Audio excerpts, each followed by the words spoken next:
Eu comecei, então fica à vontade. Então, boa tarde a todos e todas. Ó, mais perto? Tá. Então, o microfone é sempre, né? Fica uma estranheza. Mas então sejam todos e todas muito bem-vindos. A gente fica muito feliz, como Coletivo Abrigo, de poder estar fazendo essa aula pública. Eu sou Poliana, para quem não me conhece. Sou cristã, sou feminista, sou assistente social, sou mestre em política social e serviço social pela URGS e sou membro fundadora do Coletivo Abrigo, então, que é o coletivo que está promovendo a aula de hoje. E esse tema, assim, de discutir a fé e a relação com as mulheres é um tema muito caro para mim. Enquanto mulher, enquanto cristã, enquanto feminista, enquanto filha de pastor, que cresceu, que nasceu na igreja, né, e já passou por vários espaços assim de fé. E no período da faculdade, que eu estudei na URGS, no serviço social, eu comecei a me aproximar de alguns movimentos, assim, mais da militância, da luta das mulheres, movimentos feministas, e entendi a importância desses movimentos e dessas organizações para a garantia dos direitos das mulheres. E, ao mesmo tempo, a igreja que eu frequentava não falava nada disso. E Deus o livre falar de feminismo, né, um tema quase anticristão, assim. E para mim não fazia sentido essa separação. Né? Para mim não eram dois mundos separados, a minha militância e a minha fé. Não fazem um sentido. E essa falta de diálogo entre esses dois mundos. E por isso, eu e outras pessoas com esses questionamentos e esses incômodos, a gente fundou em 2015, então, o Coletivo Abrigo, o Coletivo Igreja Abrigo, que é esse espaço alternativo para a gente poder, então, exercer a nossa fé e levantar também as nossas bandeiras de luta. Porque a gente entende que é impossível declarar que a gente ama o nosso próximo, e esse é o mandamento maior que Jesus nos deixou, se a gente fecha os olhos para a realidade desse próximo, se a gente não se engaja para transformar a realidade desse próximo, que muitas vezes sofre violências e está em desigualdades, não fazem um sentido. Se a nossa bandeira é o amor, a gente precisa se engajar e mudar as coisas ao nosso redor. E por isso, então, a proposta dessa aula pública de hoje é poder produzir, né, em todos nós, e se sintam abertos, eu vou trazer a fala, depois a ideia é poder conversar, poder realmente trocar, mas é produzir algumas reflexões, então, sobre esse tema, sobre a relação das mulheres, né, e da fé, pensando, então, que a igreja tem um papel importante tanto na promoção da violência contra a mulher, como também no combate dessa violência. Eu identifico que é um importante recurso que a gente tem. E essas reflexões, então, como eu trouxe, vêm a partir da minha vivência, né, da minha fé enquanto mulher, da minha militância, enquanto cristã, assim, como eu disse, eu sou filha de pastor, nasci no meio da igreja luterana, já frequentei a igreja da Assembleia de Deus, já frequentei a igreja batista, onde a gente se casou, e hoje estou no Coletivo Abrigo. Então, dá um panorama um pouco, assim, andando nesses diferentes espaços da fé, de como que as mulheres são colocadas nesse espaço, né? E a ideia, então, hoje, nesse novo espaço do Abrigo, é trazer uma nova forma também de ser igreja e de pensar esse tema, diferente do que eu já vi ao longo da minha vivência nesses lugares. E as minhas reflexões vêm também a partir da minha vivência, do meu trabalho como assistente social, né, que atende diariamente mulheres vítimas de violência. Já trabalhei na política de assistência social, hoje eu estou na política de saúde. E eu lembro em específico de uma mulher que eu atendi, eu trabalhava no município de Esteio, e foi uma mulher que sofreu violência por muitos anos, assim, violências muito pesadas, de tentativa de feminicídio, assim, ela era uma sobrevivente que ela conseguiu romper, conseguiu se proteger o filho dela. E aí eu lembro dela me contando, assim, desse percurso, assim, da tentativa de sair dessa situação de violência e da tentativa dela de buscar ajuda na igreja e falar com o pastor para pedir ajuda. E o pastor disse para ela que ela não poderia se separar porque ela era responsável pela alma do marido dela, agressor. E esse tipo de fala é comum para quem está diariamente, né, atendendo as mulheres e vê essa realidade. Então, a partir disso também, desse lugar, desse atendimento às mulheres, vem essas reflexões que eu trago hoje, e a partir também desse livro aqui, que é muito bom e eu super indico, que é O Grito de Eva, a violência doméstica em lares cristãos, da jornalista Marília de Camargo César. Eu reli agora ele nas férias, assim, e aí esse tema assim, me incomodou de novo. Eu disse, não, vou ter que fazer alguma coisa para a gente poder compartilhar, para não ficar só comigo. Então, eu indico muito, quem quiser pesquisar mais. Hoje é só uma amostra, né, do que traz esse livro e, enfim, as reflexões que a gente vai trazer, mas quem quiser se aprofundar mais, esse livro é um ótimo recurso. Então, dito tudo isso, introduzindo essa grande introdução, eu queria trazer para a gente poder pensar, quando a gente fala de violência contra a mulher, a gente precisa pensar no conceito, né, de violência, que é trazido pela Lei Maria da Penha, bem conhecida, acredito que por todos nós aqui, que é a lei que a gente tem lá de 2006, e essa lei vai tipificar a violência de gênero, ou violência contra a mulher, ou violência doméstica, que são sinônimos, em 5 tipos, que é a violência sexual, a violência psicológica, a violência patrimonial e a violência física. Esses são os principais tipos de violência contra a mulher. E a gente precisa olhar para a nossa realidade, o contexto brasileiro das mulheres. Tem uns dados do boletim Elas Vivem, Liberdade de Ser e Viver, de 2023, então são recentes, que é da Rede de Observatórios de Segurança, que vai trazer que no ano de 2023, ao menos 8 mulheres foram vítimas de violência doméstica a cada 24 horas no Brasil. 8 mulheres vítimas de violência a cada 24 horas. Os dados de feminicídio, que aí são já a violência consumada, né, quando as mulheres foram assassinadas só por serem mulheres. A gente teve o dado de 586 feminicídios só em 2023. Isso representa, se a gente for fazer um cálculo, que a cada 15 horas uma mulher morreu no Brasil em razão do gênero. Então, o feminicídio já consumado, a cada 15 horas uma mulher é morta, é assassinada no nosso país, por ser mulher. E o contexto dessa violência, é importante a gente entender quem são esses agressores. Em sua maioria, essa pesquisa também traz, 72% da violência praticada pelas mãos de parceiros ou ex-parceiros dessas mulheres. Então, os agressores são de relações próximas, que usaram de armas brancas em 38% dos casos ou armas de fogo em 23% dos casos. A Pesquisa Nacional também de Violência contra a Mulher, do Data Senado de 2023, vai trazer que, no geral, 30% das mulheres do Brasil já sofreram algum tipo de violência doméstica ou familiar praticada por um homem. 30% de todas as mulheres, né, na totalidade, essa pesquisa buscou trazer isso. Dentre essas mulheres, 76% já sofreram violência física, e esse índice varia de acordo com a renda. É importante a gente olhar, não olhar como um dado total, porque 64% das mulheres que sofreram violência física recebem mais de 6 salários mínimos, declararam ter sofrido essa violência. Então, 64% que recebem mais de 6 salários mínimos. Se a gente faz esse recorte de renda de até 2 salários mínimos, esse número aumenta em 79% das mulheres. Quase 80%, né, do recorte da violência física. Isso faz pensar que a violência, de fato, não atinge todas as mulheres da mesma forma. Não dá para falar de mulheres como se fosse uma coisa só. Mas as mulheres pobres, sem renda, as mulheres pretas, de periferias, que dependem financeiramente dos seus companheiros, sofrem a desigualdade social, sofrem o racismo estrutural que a gente vive, sofrem todo esse contexto. E também as mulheres trans. A gente precisa olhar para essas mulheres, também sofrendo a transfobia, que o Brasil é o país que mais mata pessoas trans. Então, esses atravessadores são importantes de ver quando a gente olha o gênero, não dá para ver como uma coisa só, mas tem todos esses recortes. E no Rio Grande do Sul, agora trazendo os dados para cá, não sei se vocês viram, acompanharam as notícias assim, do início de ano, mas só em janeiro a gente teve 10 feminicídios no estado. Um número muito grande. Toda hora que eu ligava a notícia, o jornal, eu via alguma mulher que foi assassinada em alguma cidade do interior, enfim. E esse dado de 10 feminicídios em janeiro de 2025 ainda foi menor que ano passado, que teve 12 feminicídios nesse mês. Então, ela teve uma queda de 17%. Apesar de ser um número que, para mim, me assusta, de 10 mortes só num mês. Em 2024, no Rio Grande do Sul, quando a gente olha feminicídios, de novo, é quando a violência já agravou, já foi consumada, né, já resultou em morte da mulher. A gente teve 72 casos de feminicídio em 2024. E, de novo, olhando para esse dado da violência, quem são os agressores? 84% companheiro e ex-companheiro da vítima. Então, de novo, é no âmbito, às vezes, da relação do casamento, do marido, enfim, do parceiro da mulher. 11% dos autores tinham algum parentesco com a vítima, então, às vezes, algum irmão, avô, enfim, algum pai, né, algum tipo de vínculo com essa vítima.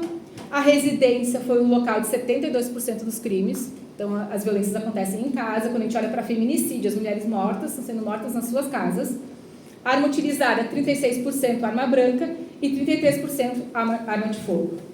Então, de novo, se a gente traz a discussão para a questão do armamento, é importante a gente olhar que as mulheres estão morrendo, em grande maioria, com arma de fogo.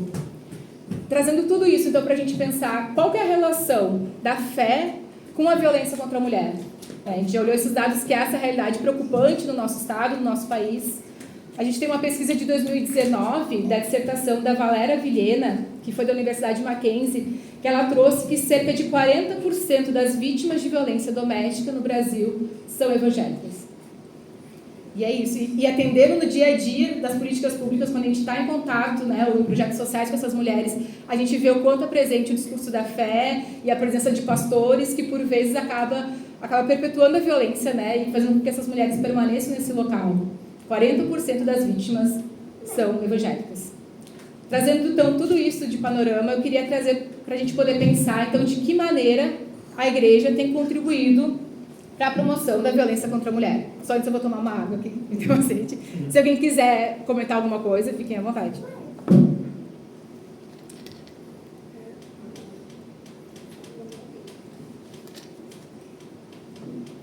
Seguinte.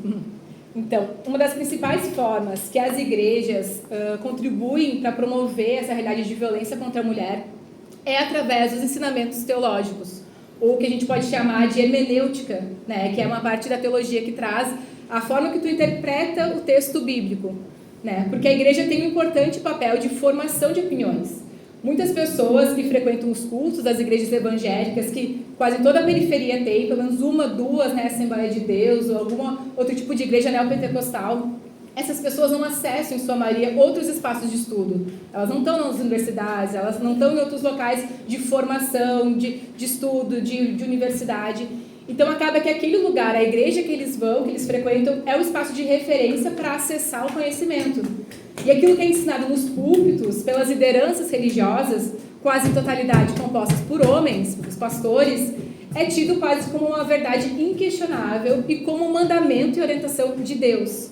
Olha o perigo, né? Se coloca Deus no discurso da fé, Deus se traz outro peso naquilo que é ensinado, né? É tido como uma verdade aquilo que os pastores trazem. E o que tem sido ensinado nos púlpitos das igrejas? O que as lideranças têm falado sobre as mulheres? Nesse livro, a Marília vai trazer que a gente tem dois tipos de interpretação. A partir do texto bíblico, que é o principal livro, né, de referência para a fé, você tem duas interpretações sobre a questão das mulheres. Uma interpretação que seria a complementarista e uma interpretação que seria a igualitarista. O que diz a complementarista? É uma ideia, então, que existe uma hierarquia de gênero que deve ser respeitada nas relações humanas, né, que Deus criou dessa forma, e que daí há uma divisão que cabe às mulheres o segundo lugar, né, e os homens cabem, então, a liderança. Eles estão à frente. Por que isso? Porque se entende que a mulher foi criada por último, lá em Gênesis, né, primeiro foi feito Adão, depois foi feito Eva, e que a mulher também comeu do fruto da árvore do bem e do mal, então a mulher que pecou, ela que trouxe o pecado, então por isso se justifica essa visão. E algumas passagens também do Novo Testamento, das passagens do apóstolo Paulo, para quem assim, entende um pouco mais de Bíblia, também vai trazer e reforçar um pouco essa ideia complementarista. Lá em 1 Timóteo 2, versículo 13 e 14, Paulo dá orientações de que as mulheres não devem falar no ambiente da igreja, que os homens que devem ensinar, que não cabe às mulheres esse papel, que as mulheres devem ouvir em silêncio e somente em casa podem questionar e trazer questões. Em 1 Coríntios 11, 8 e 9 também, Paulo traz que o homem não se originou da mulher, mas a mulher do homem. Então, de novo, uma visão de segundo lugar, né, de certa inferioridade, e que o homem não foi criado para a mulher, mas a mulher para o homem. Isso lá em 1 Coríntios 11, 8 e 9. E 1 Timóteo 2, 14 e 15 também coloca, de novo, o texto de Paulo, que primeiro foi formado Adão e depois Eva, e Adão não foi enganado, mas sim a mulher, que tendo sido enganada, tornou-se transgressora. Então, de novo, reforçando esse local de segundo, né? Foi a segunda criada e dela veio o pecado. Essa é a visão complementarista. A visão igualitarista vai trazer que a autoridade nas relações de gênero, relações humanas, não é definida, na verdade, pelo gênero, mas sim por talentos, por qualificações e por capacitação do Espírito Santo, né? Que se entende que é uma forma que Deus se manifesta, que Deus concedeu a cada um diferentes dons, e alguns concedeu o dom da liderança, o dom de ensinar, o dom de, enfim, de estar à frente de certas coisas, e que independe isso do gênero, né? Que isso, na verdade, é distribuído de acordo com a graça de Deus, de acordo com a bondade de Deus. E que a submissão, que também muito se fala para as mulheres, deve ser praticada por todos os cristãos.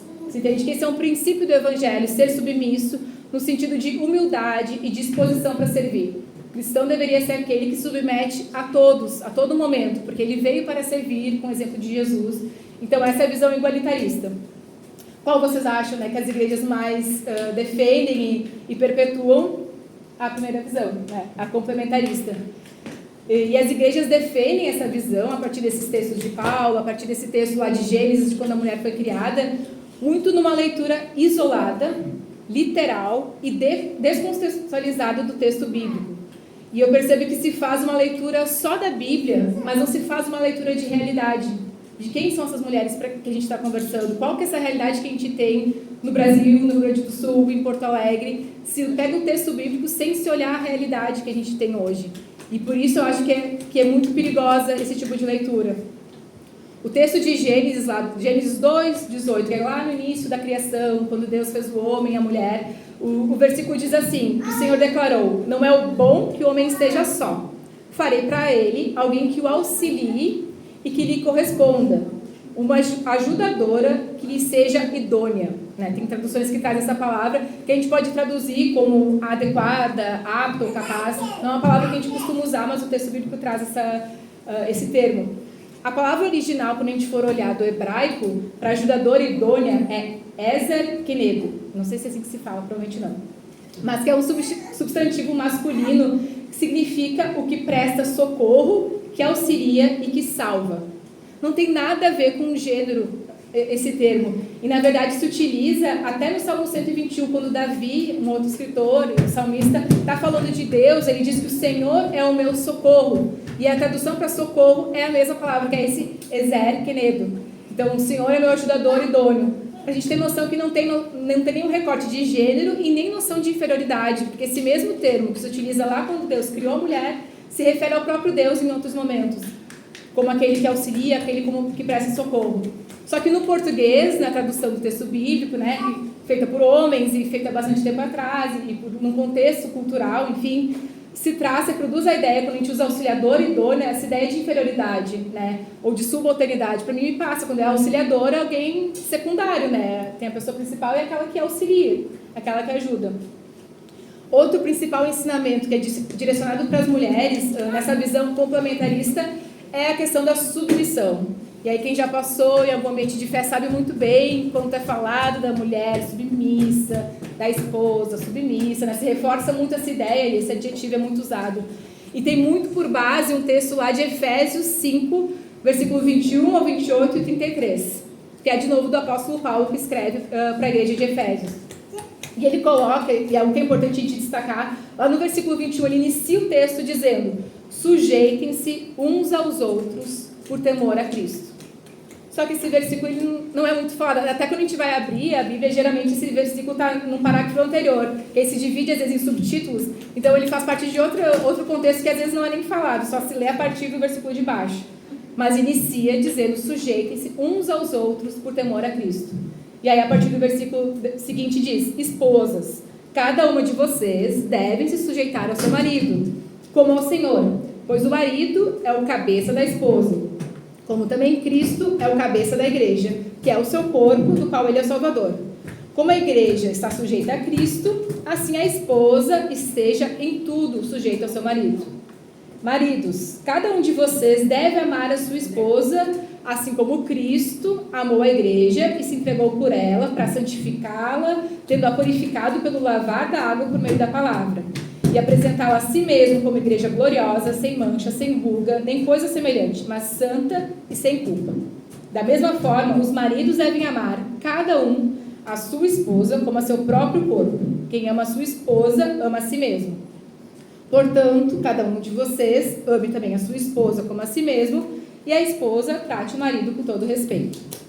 Esse é o texto, né, trouxe todo para a gente ter noção. Esse é o principal texto utilizado para reforçar essa ideia da submissão.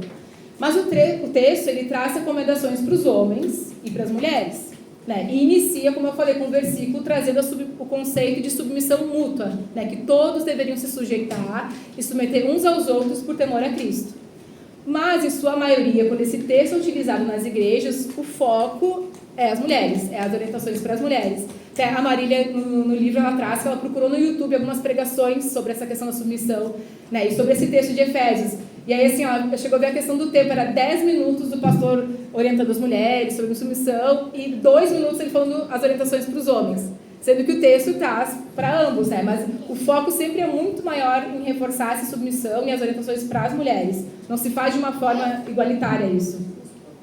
E pouco se fala nesse texto que está falando dos papéis dentro do casamento, dentro das famílias, pouco se fala sobre a omissão, sobre o abandono afetivo e a falta de responsabilidade dos homens com relação às suas famílias, né? Que ali está colocado que ele seria o cabeça, a liderança, porque a gente tem hoje um número de cerca de 5,5 milhões de crianças que não têm o nome dos pais registrados nas certidões de nascimento, e acredito que tem homens cristãos, homens que frequentam as igrejas, e não se fala nada sobre isso, sobre essa omissão com relação ao cuidado das crianças e das mulheres.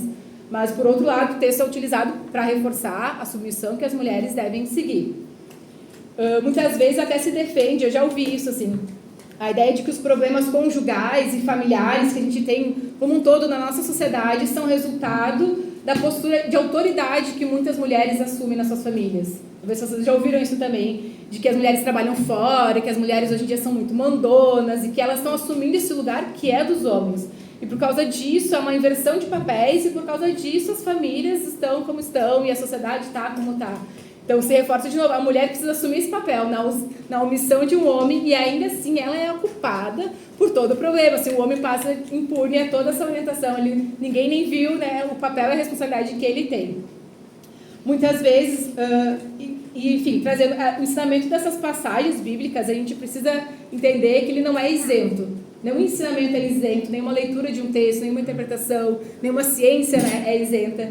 Vem carregada muito forte de uma defesa de modelos socioculturais que colocam as mulheres em posição de inferioridade. Não é só o texto bíblico isolado, neutro, vindo de Deus, a orientação de Deus. Não se defende um modelo sociocultural de família em que a mulher deve ser submissa. É isso que esses pastores estão trazendo.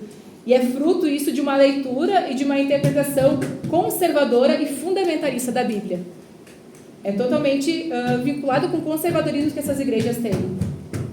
Essas passagens bíblicas que abordam o papel das mulheres na vida da igreja e da sociedade devem ser interpretadas levando em conta o contexto daquele texto, o contexto dos leitores originais, quem era Paulo que estava escrevendo, para quem que ele estava escrevendo, que sociedade da época que a gente tinha, qual era o papel da mulher naquela sociedade tanto tempo atrás, qual era o país que ele estava, né, qual o contexto cultural que ele estava escrevendo.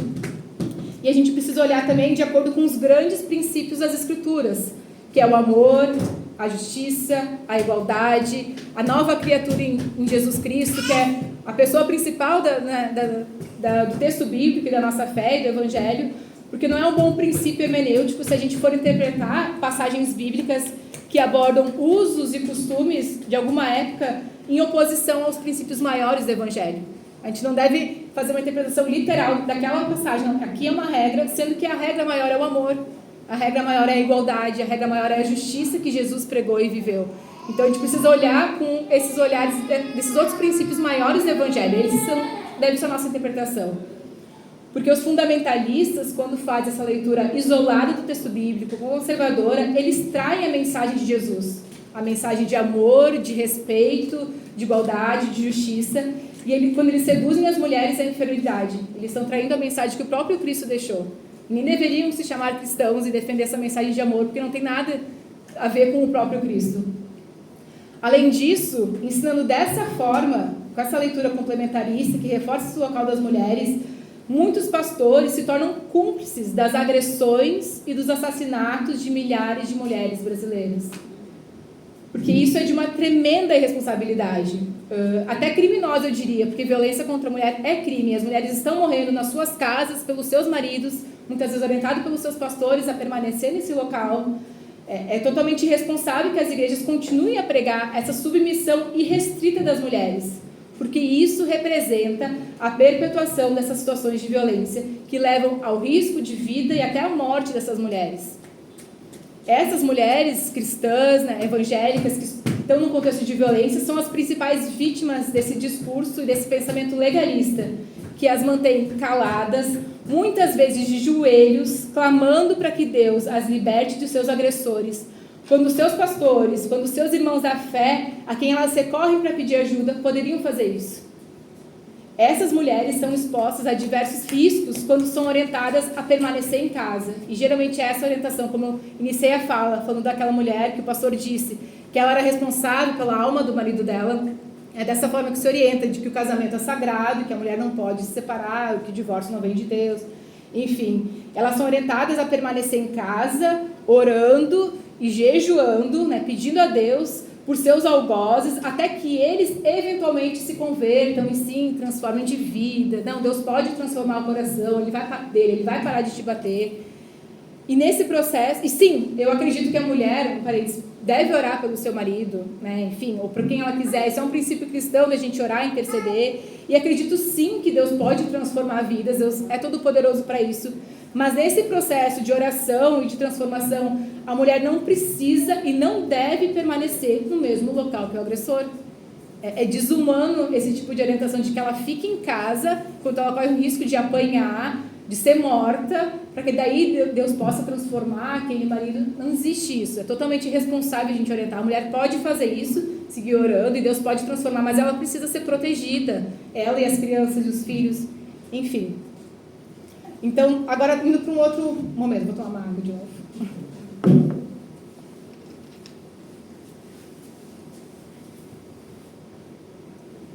Tá fazendo sentido isso? Um pouco, mais ou menos?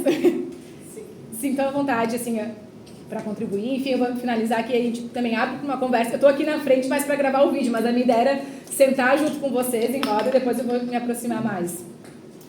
Trazendo tudo isso, então, a gente entendendo qual que é o papel que a igreja tem tido de perpetuar as violências, né, com base em que texto bíblico, né, com base em que argumento e que visão fundamentalista e conservadora da realidade, eu trago, então, um outro ponto. De que forma, então, a igreja pode ser um agente de proteção e de libertação dessas mulheres? Porque eu acredito isso e vivo isso com abrigo e acho que há possibilidades. A mensagem de Cristo não tem nada a ver com o que esses pastores machistas, com essa visão patriarcal, têm trazido nas igrejas. Então, qual que é a saída? Né? Para trazer um pouco de esperança e também um chamado à ação para a gente que está aqui. Eu acho que as igrejas, de novo, podem ser agentes de transformação dessa realidade através do ensino. Muitas pessoas, como eu trouxe antes, acessam a igreja, é o único local de formação e de estudo são as igrejas. Então, a gente precisa propor novas formas de interpretar os textos bíblicos. A gente precisa olhar de outra forma para essas passagens que são repetidas e interpretadas dessa forma conservadora e que reproduz violência. A gente precisa revisar a nossa hermenêutica, que é essa forma de interpretação do texto bíblico. A gente precisa revisar a nossa teologia, que é a nossa forma de interpretar o texto, de entender Deus, entender o mundo. A gente deve, primeiro, pregar e ensinar nas igrejas o princípio maior da igualdade em Cristo Jesus. E isso é muito maior do que qualquer texto de Paulo, qualquer texto isolado falando de submissão. A igualdade. E aí o texto de Gálatas 3, 28 e 29 traz que na família de Cristo não pode haver divisões entre judeus e não judeus, escravos e livres, homens e mulheres. Entre vocês, todos são iguais. Isto é, nós todos estamos em um relacionamento comum em Cristo Jesus. Outro texto de 1 Coríntios 11, versículo 11 e 12. No Senhor, todavia, a mulher não é independente do homem, nem o homem independente da mulher. Pois assim como a mulher proveio do homem, também o homem nasce da mulher. Mas tudo provém de Deus. Um teólogo, John Stott, que é bem conhecido, ele traz, falando sobre esses textos que trazem a questão da igualdade entre homens e mulheres, ele traz que isso não significa a gente pregar e debater a questão da igualdade, não significa que os homens perderam a masculinidade ou o seu papel, né, que tem suas diferenças sociais e culturais da mulher, e nem que as mulheres perderam a sua feminilidade, mas significa que em relação à nossa postura diante de Deus, por estarmos em Cristo Jesus e desfrutarmos de um relacionamento comum com Cristo Jesus, essas distinções de gênero são irrelevantes. Cristo unifica, todos são uma pessoa só em Cristo, somos comuns diante dele, não há essa diferença entre homem e mulher. E a gente precisa, além disso, além de pregar a igualdade, a gente precisa também ensinar as mulheres a buscarem, de alguma forma, o seu valor intrínseco e a sua identidade também de filha amada de Deus. Todos nós fomos criadas à imagem e semelhança do nosso Deus. E é Ele que nos diz quem tem o nosso valor. Se as mulheres forem incentivadas nos espaços de fé a descobrirem quem são de verdade em Deus, o valor que a gente tem sendo desenhada e feita a imagem e semelhança desse Deus, jamais a gente vai permitir permanecer numa situação que nos envergonhe, que nos diminua ou que nos coloque em risco. Claro que não é tão simples, não é só a compreensão da mulher, mas esse é o primeiro passo, né? A psicologia ajuda muito a trabalhar nisso também, nesse resgate do valor, da autoestima, dessa identidade da mulher. Mas eu entendo que a igreja pode ter um papel importante também na fé para entender esse valor das mulheres. Porque o caminho para sair de um relacionamento abusivo é também descobrir quem se é, quem eu sou como mulher, também em Cristo, numa perspectiva libertadora e numa perspectiva emancipatória. Deus me valoriza, Deus me criou com valor, então não vou aceitar e me submeter a qualquer tipo de desrespeito. A gente precisa também, nas nossas igrejas, aprender com essas histórias de mulheres fortes e inspiradoras da Bíblia. Que às vezes se utiliza personagens bíblicas, mas sempre com um viés também moralista e julgador, né? Ou da promiscuidade, ou enfim, com outras visões. Mas a gente tem muitos exemplos de mulheres fortes e de mulheres que nos inspiram. No Antigo Testamento temos Sara, Raquel, Débora, Abigail, Esther, Ruth. No Novo Testamento temos Priscila, Maria Madalena, Maria de Betânia. Então, se a gente parar para estudar e para analisar a vida dessas mulheres, já nos traz muitos princípios de como a gente deve se fortalecer sendo mulher e cristã. A gente precisa também ensinar nas igrejas os homens sobre a corresponsabilidade no cuidado da casa, no cuidado dos filhos. Chega dessas palavras sobre casamento direcionado às mulheres, enquanto os homens não fazem nada para o cuidado da casa, enquanto os homens são omissos para cuidar das crianças e só sobrecarregam as mulheres, só adoecem as mulheres. Isso não deixa de ser uma violência psicológica. Então a gente precisa olhar para isso e se a igreja vai ensinar sobre os papéis de gênero, sobre os papéis do casamento, então que a gente reforce qual é o papel do homem também, de acordo com a Escritura. A gente precisa também ter como referência da nossa teologia e da nossa compreensão do papel dos homens a partir do próprio Cristo. Porque ele é a referência, né? Aquele texto de Efésios dizia que, né, os homens devem ser cabeça, assim como Cristo é da igreja, né? O Cristo é o líder da igreja, então os homens devem seguir o exemplo do Cristo. E de que forma Jesus se relaciona com as mulheres? No Novo Testamento, no Sermão do Monte, que é um sermão bem conhecido, assim, um dos mais famosos, Jesus mesmo vai em defesa das mulheres em Mateus 5, 31 e 32, falando sobre o divórcio, garantindo a elas os seus direitos, porque era feito o divórcio de uma forma irresponsável com aquelas mulheres que eram abandonadas, e Jesus fala e orienta com relação à proteção dessas mulheres. Numa sociedade extremamente machista, onde muitas vezes o diálogo com as mulheres era proibido, na época de Jesus, lá atrás ele como um rabino, um mestre da lei, não poderia se direcionar às mulheres diretamente. Teria que ter outro mestre da lei mediando esse contato. Mas Jesus tinha amigas íntimas, que Marta e Maria, ele chegava a frequentar a casa delas. Então ele ousava quebrar certas normas sociais e resgatar a dignidade dessas mulheres. Jesus conversou com uma mulher samaritana, num contexto onde os judeus possuíam fortes desavenças com os samaritanos, lá no texto de João 4. Jesus defendeu uma mulher diante de uma série de acusadores que procuravam apedrejá-la, João 8, texto bem conhecido, né? E Jesus diz, quem não tem pecado nenhum, então que atire a primeira pedra, que a intenção era matar aquela mulher, e Jesus se colocou e protegeu aquela mulher. Jesus tocou numa mulher que tinha um fluxo de sangue, né, uma enfermidade, uma questão de saúde, havia 12 anos. E na cultura da época, isso significava 12 anos que essa mulher era considerada impura por todos. Então ela não podia ser tocada, não podia circular em espaços públicos, e Jesus foi lá ao encontro dessa mulher impura. Ele não só liberta da doença, mas ele também resgata a posição social dessa mulher e de tantas outras.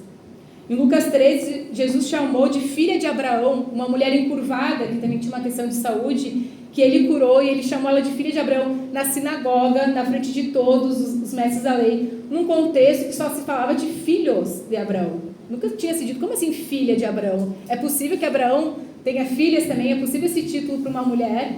E Jesus fez isso na frente de todos, causando todo o rebuliço que causou, e a gente sabe bem como a história termina também de Jesus. Mas eu trago aqui que é claro e incontestável, são diversas passagens, a movimentação de Jesus a fim de resgatar a dignidade da mulher e desfazer essa ideia errada de inferioridade com relação ao homem. E se ele é o nosso exemplo de ser humano perfeito, de liderança, de homem, a gente deve agir como ele agiu com relação às mulheres. Não há justificativa para a gente continuar reproduzindo visões machistas do texto bíblico quando o próprio Cristo agiu em defesa dessas mulheres. Ele é nosso exemplo, ele é a nossa chave hermenêutica para interpretar todo e qualquer texto bíblico. E eu trago também uma outra forma de a gente poder compreender esses textos bíblicos, que é a teologia feminista. Não sei se alguém aqui já ouviu falar, conhece, já leu alguma autora. Esse livro traz bastante também disso, assim. A teologia feminista, então, é uma corrente teológica com várias vertentes, né? Se fala até que são teologias feministas, que não é só uma, que vai propor, então, a interpretação contextualizada das passagens bíblicas relativas ao papel da mulher. Ela vai agregar correntes de pensamentos, né, relacionadas com as ondas do movimento feminista que a gente tem e as transformações sociais que a gente viveu na década de 60, 70, 90 e de 2000. E a gente tem várias mulheres referências aqui no Brasil da teologia feminista. A gente tem a Valéria Vilhena, que é muito citada nesse livro aqui da Marília de Camargo. Nós temos a pastora metodista Nancy Cardoso. Nós temos a pastora batista Ódia Barros. Temos as teólogas Romy Benck e Ângela Tostes. Temos a pastora luterana Luz Marina Garcia. Então a gente tem muita referência aqui no Brasil e a gente não conhece, não é falado, não tem a mesma visibilidade que outros pastores, como a gente vê por aí. Na América Latina, a gente tem até especificamente a teologia feminista latino-americana, que foi desenvolvida na década de 80 e foi fortemente influenciada pela teologia da libertação, que talvez alguns já conhecem, até do movimento católico, tem muita mais vinculação. E a gente tem uma das fundadoras, a Ivone Gebara, que tem vários livros sobre teologia feminista, outra mulher brasileira, aqui sobre a teologia feminista, ela é referência. E essa teologia vai trazer, então, as propostas de interpretar esses textos sagrados, e se entende que esses textos são histórica e culturalmente condicionados por uma sociedade patriarcal e sexista.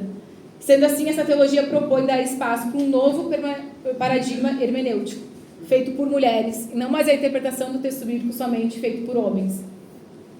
A gente precisa também, nas igrejas, reconhecer a violência psicológica, que é muito sutil, que é muito naturalizada, assim, nos casamentos, né, normalmente cristão é entendido, não, ele é assim, ele é difícil, tudo bem ele falar mais grosso, tudo bem ele bater na mesa para falar comigo e com as crianças, tudo bem ele me controlar onde eu vou, com quem eu falo, tudo bem ele controlar minha roupa, né, não poder me vestir de uma forma muito promíscua. A gente precisa parar de naturalizar isso. Isso é violência psicológica. Em 2021 foi acrescentado no Código Penal e na Lei Maria da Penha. A gente precisa também reconhecer a violência sexual que acontece dentro das igrejas, dentro dos casamentos. E só isso daria uma aula pública para a gente falar. Mas a gente precisa romper a cultura do estupro que se tem nesses relacionamentos, que se entende que se a mulher é casada, se ele é o marido, ela tem o objetivo de satisfazer esse homem, né, independente de ter vontade ou não. Deus fez o casamento para isso e fez o sexo para isso, e a mulher tem que satisfazer. Isso é muito naturalizado. A gente, né, vou trazer, no curso de noivos que a gente fez em 2014, na igreja que a gente frequentava na época, tinha várias questões que a gente tinha que estudar sobre casamento, finanças, papel do homem, da mulher, e tinha uma questão sobre o sexo também. E aí se falava, tinha que colocar como falso ou verdadeiro na questão, e aí se falava assim de que era obrigatório para o homem o orgasmo no sexo, ou é obrigatório para a mulher o orgasmo no sexo. E aí a gente colocou que sim, né, para ambos, assim, no sentido de que o sexo deve ser com um fim de prazer, que Deus também criou para essa forma. E aí nos ensina, não, para o homem sim, mas para a mulher não. Para a mulher nem sempre, porque a mulher é diferente, então é diferente o corpo da mulher. O homem sim vai atingir o orgasmo e o prazer máximo, mas a mulher depende do dia, de como ela está. E isso era natural, e a gente na época é isso, assim, né? Depois, claro, a gente questionando e entendendo, a gente não defende isso e não entende que isso é correto, porque isso é uma violência contra a mulher. Ela aceitar, enfim, passar por uma relação sexual sem querer, sem ter prazer, se ela não atinge o orgasmo, de fato, porque ela não está confortável, isso gera dores físicas para ela, além das dores psicológicas. Então a gente precisa romper com essa cultura de estupro que é muito naturalizada nas igrejas, e ensinada nos cursos e preparada os noivos aprendem isso desde o início, antes de casar, essa é a orientação. A igreja também precisa contribuir para o fim da violência contra a mulher quando realiza projetos, e a igreja tem muito potencial de fazer diversos projetos sociais, às vezes tem estrutura física, estrutura de membros, estrutura de dinheiro, e precisa fazer projetos para fortalecer as mulheres, como, por exemplo, oficinas de geração de renda, ou cursos profissionalizantes para que essas mulheres tenham uma renda e não dependam financeiramente dos maridos. Isso fortalece elas e ajuda a romper, daqui a pouco, uma situação de violência, que a mulher consegue ter o dinheiro para bancar sair da casa e pagar um aluguel, enfim. Precisa ofertar formação sobre educação financeira. Não pode só estar com relação ao homem a questão do cuidado com as finanças, né? O cuidado com as contas do banco, com pagar as contas, com os cartões. É muito comum que as mulheres não se envolvem e nem sabem. O homem que sabe, ele que entende. E elas acabam não se instrumentalizando e não tendo uma autonomia com relação a isso. Isso favorece, de novo, violência psicológica, violência financeira. A mulher ganha o dinheiro e quem cuida é o marido, do teu salário. É ele que administra, ele que me dá o dinheiro. Se eu posso gastar, se eu posso usar para lazer, para mim o dinheiro é ele que controla. Isso é muito comum, infelizmente, né? A gente também tem que fazer treinamento de defesa pessoal para as mulheres. E a gente fez uma vez no abrigo isso. Foi 2015, 2016, que a gente fez uma oficina de Muay Thai para as mulheres, para a gente aprender a se defender e práticas, né, de luta. Por que não? Porque que a igreja não pode ser esse espaço da gente proteger e, enfim, e dar autonomia e empoderar essas mulheres, né? Só depois foi uma aula já me senti poderosa, só de saber alguns golpes ou como a gente pode se defender, que eu acho super importante. Acho que toda mulher devia ter esse tipo de conhecimento. A igreja pode ofertar também espaços de autocuidado para essas mulheres. E aí eu não falo só de embelezamento, não que não seja importante, mas acho que a gente pode pensar um pouco além, assim, de pensar atividades de fato de lazer e de diversão para as mulheres, que em maioria não tem nesse momento. É o cuidado dos filhos, é o cuidado da casa, é o cuidado do marido. Então a igreja pode ser esse refúgio para as mulheres poder também ter esse espaço para olhar para si e ter uma atividade entre mulheres, ou enfim, entre outras pessoas, que seja só para curtir, para lazer e para diversão de alguma forma, né? E que tenha um tempo para elas. Outra questão, a gente precisa, com relação às lideranças, a gente precisa garantir que posições de liderança nas igrejas sejam ocupadas por mulheres. Senão nada vai mudar se continuarem homens ensinando a Bíblia, falando para outros homens, e se as mulheres não estiverem nos púlpitos, ensinando, pregando, fazendo teologia. A gente não quer estar na igreja só no espaço da questão infantil, né, do culto infantil. Geralmente é esse o papel das mulheres numa igreja, que vão cuidar das crianças, ou às vezes o espaço da organização da igreja, o serviço, né, de preparar comida, ajeitar o ambiente. Geralmente esse é o espaço da mulher. A gente não deve estar nesse espaço. As mulheres precisam estar ocupando o espaço teológico também, de formação, de pregação, porque se não for nós falando para nós mesmos, defendendo os nossos direitos, ninguém vai fazer isso por nós. Os homens não vão ter esse olhar, eles não têm a mesma vivência que a gente tem. Então a gente precisa revisar essas lideranças que precisam sim serem ocupadas por mulheres. Não tem outra forma, e a teologia feminista traz muito isso. Outra questão é que a igreja tem um potencial muito grande para ser uma rede de apoio para essas mulheres. Porque muitas mulheres às vezes só saem das casas para ir para a igreja. É da igreja para casa, da casa para a igreja. Então ali é um local que essa mulher pode ter um espaço de ser escutada, de ser acolhida, de não ser julgada, de conversar às vezes com outras mulheres. Às vezes é só nesse momento que ela pode ter um momento de sigilo, de cuidado para ela, né? Sem julgamento, sem moralismos, né? E nesse espaço, como uma rede de apoio importante para a mulher, a gente precisa saber e orientar essas mulheres sobre os seus direitos, né? As lideranças, as igrejas precisam saber o que é violência e precisa dar as orientações corretas quando uma mulher relata estar sofrendo algum tipo de violência, que não é ficar em casa orando pelo marido. Isso é criminoso, isso é irresponsável. A gente precisa entender que isso é um crime. E por isso a gente tem que conhecer os serviços disponíveis de atendimento às mulheres vítimas de violência, o que a gente chama de rede de proteção, né? E no serviço social a gente fala muito disso. Por exemplo, aqui em Porto Alegre, vocês sabiam que a gente tem um centro de referência de atendimento à mulher, um CRAM lá na João Pessoa, bairro Farroupilha, então que é um centro voltado para atendimento a mulheres vítimas de violência e que em sua maioria esses centros não colocam como requisito ter o BO. A mulher pode ser só orientada, ter uma escuta, não necessariamente ela tem que fazer a denúncia, mas é um espaço voltado para ela, com uma equipe de assistente social, de psicólogo, de advogado. A gente tem aqui em Porto Alegre 9 CREAs, que são Centros de Referência Especializado de Assistência Social, que são serviços públicos voltados também para atendimento às diversas violências, inclusive a violência contra a mulher. Então, são serviços públicos, sem pagar nada, que a mulher pode e deve acessar, e deve saber que existe, que ela pode ir lá buscar uma orientação, conversar com um profissional, num espaço sigiloso, entender um pouco sobre os direitos dela. E a gente precisa conhecer e divulgar os canais de denúncia. 180, esse já é tão falado, geralmente a gente já conhece. A gente precisa que essas mulheres saibam esse número, que saibam de cor esse número, que tenham acesso aos celulares, para caso precisem poder ligar. A gente precisa conhecer, isso eu não conhecia, até fazendo essa aula pública eu me apropriei disso, que existe a delegacia de polícia online da mulher. né, que é para registro de BO, a gente já conhece a delegacia online, existe a da mulher, tu consegue fazer registro de denúncia por ali. Claro que denúncias mais graves, de situações de violências mais graves, precisa que seja presencial, mas outras denúncias é possível fazer por meio do celular, por meio do computador. Isso facilita muito o acesso da mulher, que às vezes não consegue e não pode sair de casa. Além do WhatsApp, que a gente tem também de canal de denúncia. Além, aqui em Porto Alegre, a gente tem a Delegacia de Atendimento à Mulher, lá no Palácio da Polícia, que fica na Zenha. Além do canal de Escuta Lilás, que é o número de 0800 541 0803. Caso alguém queira anotar, que é importante a gente saber, e às vezes ter essas coisas até na ponta da língua para poder orientar essas mulheres. É um canal gratuito, que a mulher pode ter orientação e pode fazer as denúncias também. Dito tudo isso... hoje a gente pôde, então, sair de casa, e que bom que vocês vieram aqui, que bom que a gente está podendo pensar um pouco sobre esse tema, e vocês estão tendo a paciência de me ouvir, mas muitas mulheres são impedidas de sair de casa, né? Muitas mulheres vivem trancadas nos seus lares, impedidas de sair, e é por essas mulheres, pela liberdade delas, pelo exercício da fé delas, de maneira respeitosa, pelo direito de poderem ir à igreja e não serem desrespeitadas por um pastor que diz que ela deve permanecer apanhando em casa. Por essas mulheres que a gente precisa e deve lutar a cada dia. Cristo, que é a nossa referência, nos chama para a liberdade, para uma vida plena, não para uma vida de sofrimento, de violência. Não há nenhum discurso com base em Jesus, com base em Deus, com base no amor, que defenda a permanência em situações de violência. Que a gente possa, então, entender que o corpo de cada mulher não é propriedade de homem nenhum, sejam os pais, seja o marido, seja o pastor, ele não é dono desse corpo, porque é um território sagrado que foi criado, desenhado e pensado à imagem e semelhança do Deus Criador. É um território sagrado, o corpo de uma mulher nunca deve ser violado, nunca deve ser aceitado que seja violado por ninguém quer que seja, porque esse Deus também é mulher, também se manifesta dessa forma. Isso é um debate para uma outra aula pública, mas esse Deus também é mulher.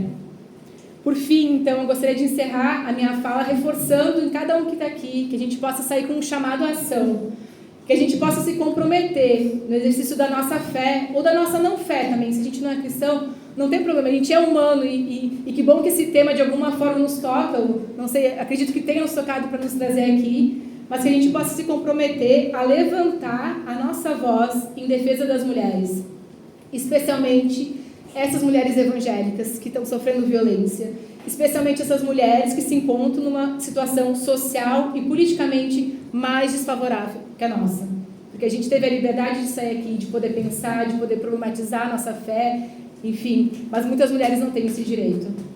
O autor de Provérbios faz um convite, eu queria encerrar a minha fala e poder abrir para vocês, que eu gosto muito desse versículo, que está lá em Provérbios 31, 8, 9.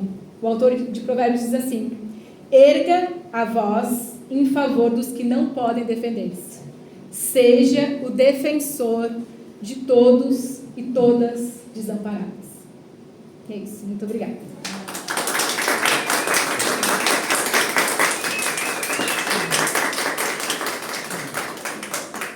Deixa eu saudar. Queria saudar, só mais uma vez, a presença das meninas, da Gabriela Ortiz, da Amanda, que são do núcleo feminino Berta Lutz, que foi o núcleo para quem a gente arrecadou esses absorventes e itens de higiene. Elas têm um trabalho muito importante de combate à pobreza menstrual, aqui na região metropolitana, em Esteio, Sapucaia. Então sigam a página das meninas, acompanhem o trabalho, @NB feminino Berta Lutz. Sigam o trabalho, que é muito importante, e obrigado para quem trouxe as doações, que vão ser destinadas a ela e vão ser bem destinadas.